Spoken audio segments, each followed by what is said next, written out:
these talks are ongoing. When it comes to the first, of course, it is my role to work with our military leaders to make sure that we implement this Arctic Sentry, and that's exactly what we are doing. All right, we'll stay right up there, just next to him. Bloomberg. Secretary General Andrea Polishano from Bloomberg News. Good afternoon. Will there be, I'm here. Hi, I see you, yeah. Will there be a summit next year in Albania? If not, when? Thank you. The next summit will indeed be in Albania. That was the decision in The Hague. So the summit now in Ankara and then the next summit in Albania. So from now on, of course, the next summit is not in Ankara because we are in Ankara now. So the next summit is in Albania. And of course, we still have to decide on the exact timing. Okay, and then let's come down here in the second row, right here.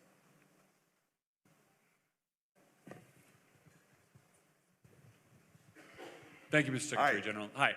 Given all the challenges you laid out of defense production, increasing spending, you had kind words to say or supportive words to say about the president's strikes on Iran last night.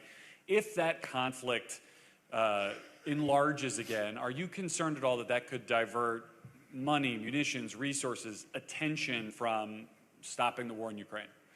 No, because the United States is so strong and powerful, it can do both. Obviously, we still have to produce more. That's anyway a goal we have both in the US and in Europe and in Canada. But when it comes to Iran, degrading the nuclear capability, degrading the interballistic missile capability of Iran, crucial for the Middle East, crucial for Europe, crucial for the whole world. And then, of course, the American president deciding, and I think he was totally right, last night, given the attacks on ships which happened over the last 24 hours, to do these strikes, obviously is completely the right thing to do, because this was Iran breaking the deal. All right, and then right here in the center, yes?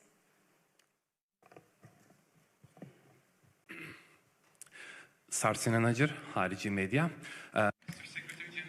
President Trump was quite unhappy how the European countries had a lack of contribution to the military operations against Iran. If the ceasefire ends completely and the war is back on, do you support European countries to contribute more into this conflict? And if Donald Trump makes a statement like that to call them for aid, do you support his call? Thank you. Yeah, obviously this is not so much NATO, this is individual European allies having bilateral agreements with the United States, which have been negotiated over the years when it comes, for example, to the use of bases, etc. And I know when it comes to this that the United States is disappointed. And what I pointed out is that this is about individual cases. Isolated cases. When you look at Europe as a whole, massively the Europeans have done what they bilaterally agreed with the United States when it comes to these agreements. And this led, in aggregate, to, as I mentioned on Monday, up to 5,000 sorties from European bases in the context of Epic Fury. And I would say Epic Fury would have been very difficult to do without Europe being a platform of power projection for the United States. Of course, this is one of the reasons why the United States is invested in its allies in Europe, to keep itself safe from the nuclear submarines, from Russia not ending up at the shores of the United States, but also, for example, for this reason, to make sure that they can make use of these bases. And massively that has been done. All right, we're going to get challenging for the mic carriers because I've got several questions that are towards the center. So first, there's a man in the blue shirt. And we agreed on Monday that you were sitting. There's too many people. So fourth row blue shirt here. And then after that, I think we'll go back to the eighth row about just as far in, or a little further.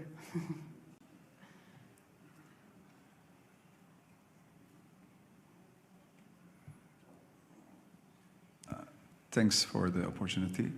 Yilmaz Akıncı from Al Jazeera. My question is, President Trump was mentioning today that the peace deal is over for with Iran. And just a couple of minutes ago, he said, we will hit them hard tonight. So what is the NATO standing in the sense, especially there are certain countries like Spain is not really collaborative with NATO ally. Will NATO really fully support this, attacks or involve, especially when the topic comes to Strait of Hormuz? Well, first, political. So the political position of NATO is clear. Over the years, always been clear that Iran should not have a nuclear capability, should not have a interballistic missile capability. So there's no doubt about that. That's the political side. Then the practical side. NATO itself is not involved. This is outside NATO territory. But as I just mentioned with your colleague, there are, of course, these bilateral agreements the United States has negotiated over the years with individual allies in Europe. And again, when you looked at the situation between the end of February and mid-April till the ceasefire started, up to 5,000 sorties from European bases, I think this is evidence that European allies have delivered. Okay, all right. Towards the center in the 8th row. Do we have a mic moving? Is she already there?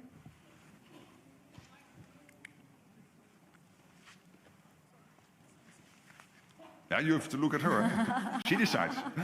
Alison decides. I see a gentleman there. Hey. Making our way. And then once you're there, please stay there because we'll take a few in the neighborhood. Thank you so much. Deborah Haynes from Sky News. Good to see you. Thank you. You know Donald Trump well.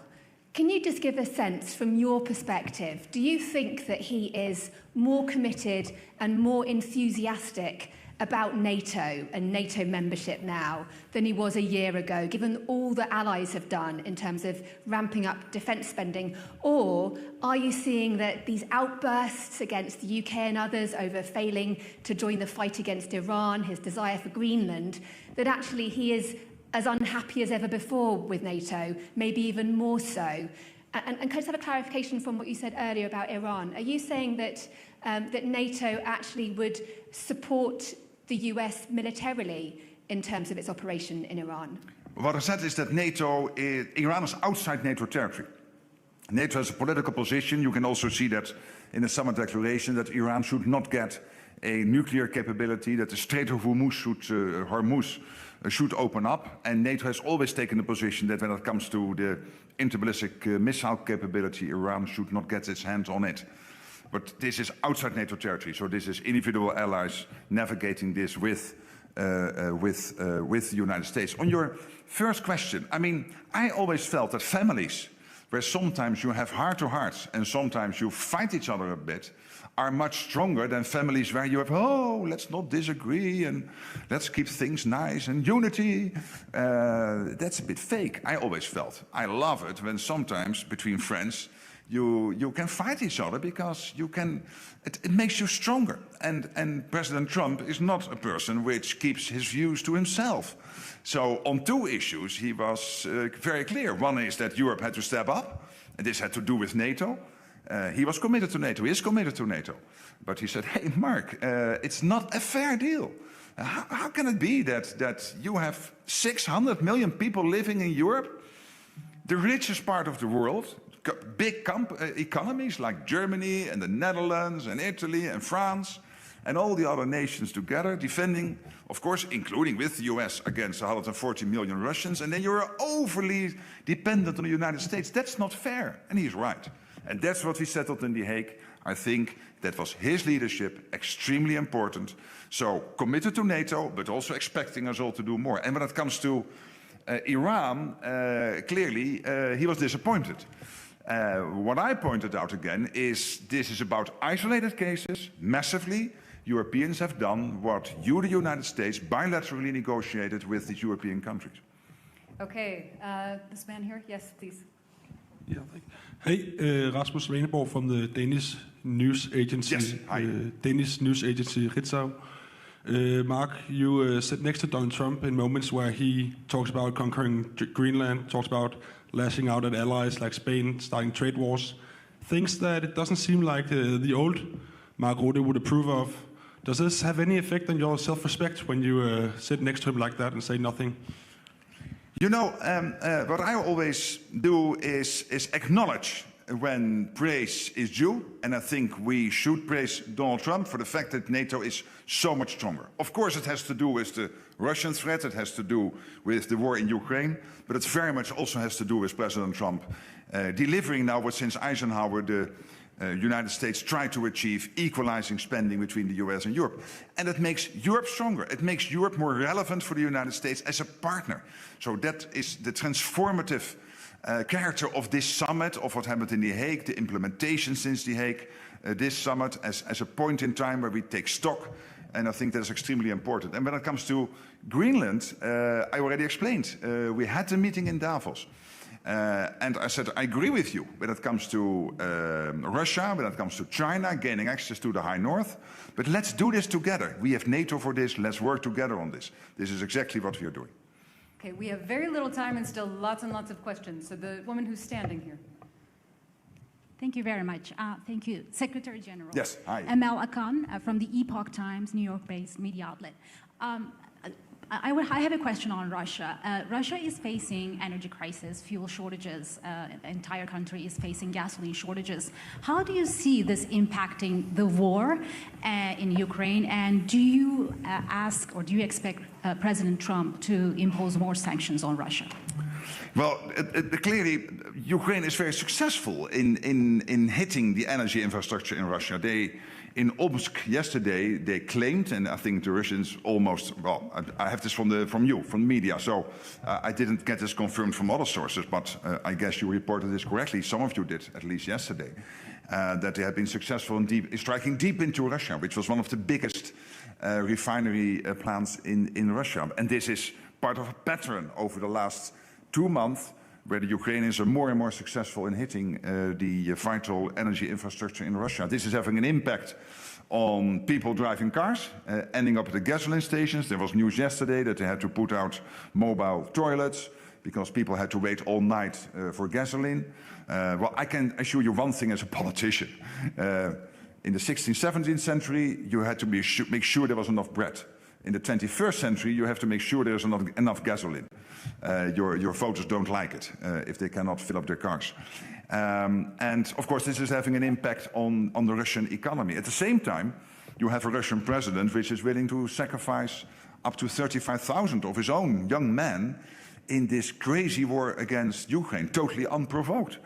So again, to any Russian young men listening, if you contemplate joining the war effort, think again. You might be one of those 30 to 35,000 this month, next month, the month after, because your president somehow doesn't care.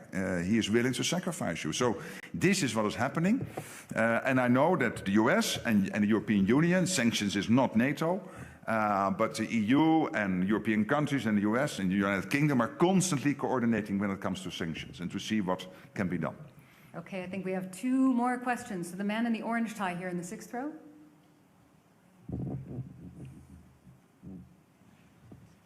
Hi, Johannes Perterer, Austrian National Television and Radio, ORF. I'm just curious about what NATO, at the end of the day, is really about. We heard a lot about defense spending and about following interests and about hard power politics, let's say. I was wondering also because we find ourselves in an autocracy where journalists are being arrested, what values does NATO represent, if any, and are those values shared by all 32 members? Thank you. NATO is a defensive alliance, defending 1 billion people living in NATO territory. That's the United States, that's Canada, and 30 countries in Europe. We are defensive. We will never attack another country. Never. We are a defensive alliance, but we will make absolutely sure that if anyone else does not wish us well and tries to attack us, that they know that our reaction will be very forceful, that we can defend ourselves, etc., etc. And that is for a reason. First of all, because I strongly believe in the 21st century that you should not attack another country like the Russians have done with Ukraine. It's kind of crazy to do that. It's a playbook of the 19th century or the 20th century. We don't do this in grown-up democracies anymore in the 21st century. So that's one, but also because there are values at stake. Democracy. And democracy, as I said on Monday, is not only free vote. Democracy is also you, the free media, that you can report, that you can try to find out what happened behind the scenes, politicians not always liking what you find, But if it is fair, hey, it's your role and your job to do that. It's part of democracy. And the third pillar of democracy is that your societies have the ability to make their views known. And they do this sometimes through demonstrations. And that is always should be possible. And that means that journalists should always be able, in person, to participate in big news events. Okay, final question. That's all we have time for. We're going to go to the fifth row on the aisle here. Thank you, Secretary General. Satya from... Yes, hi. Here. Oh, no, sorry. Oh, there are more than one hand. Yes. Satya from NHK, the public TV station of Japan. Thank you. I'd like to ask about the IP4. Do you think it was important to have at least all representatives of all IP4 countries present in Ankara, considering the challenges NATO faces from China? And this is the second year not having all the leaders present at the summit, but do you already have any ideas on how to engage again at the leaders level with them? Yes, well, the president of the Republic of Korea was here, so I had the opportunity to get to know him better. He and the First Lady participated in a dinner last night, and we had very senior representatives at the level of defense ministers and or foreign ministers of New Zealand, Australia and Japan. So I myself have my engagement with the leaders of these nations, so it's not necessary that always all the leaders are here. I was very happy to meet the Korean president because he is relatively new. We spoke a couple of times on the phone.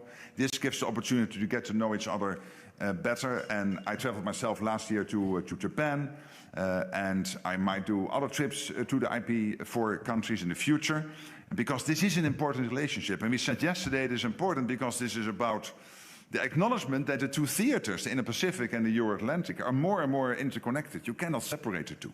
That doesn't mean that you want to extend Article 5 to the Indo-Pacific. That's not the goal. The goal is to work as much together on defense industry, on innovation, on standards, also exchanging views on defense spending, how to do that in the best way.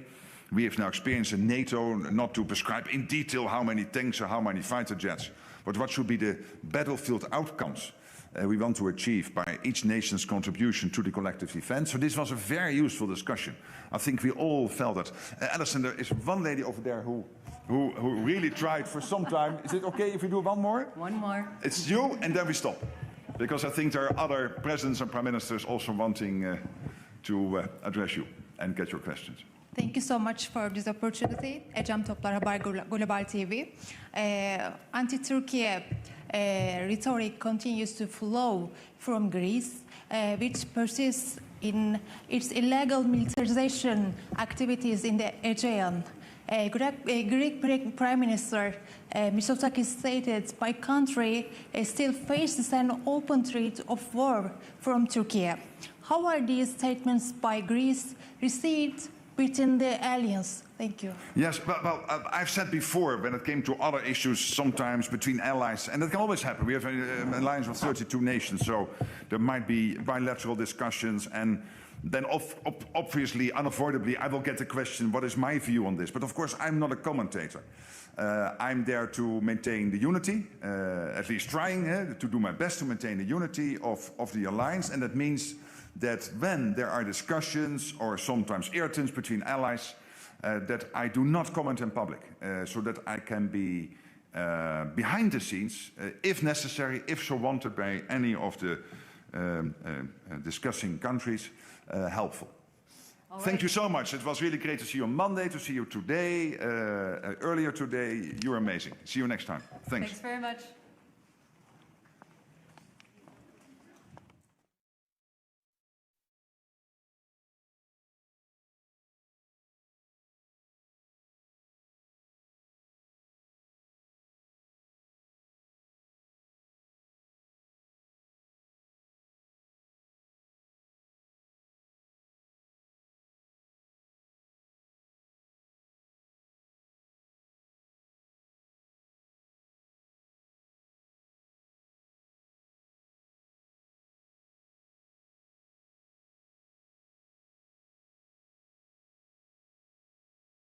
Acest dispozitiv îți permite să traduci orice limbă fără o conexiune la internet. Fă cunoștință cu Enens, translatorul instant de ultimă generație, care a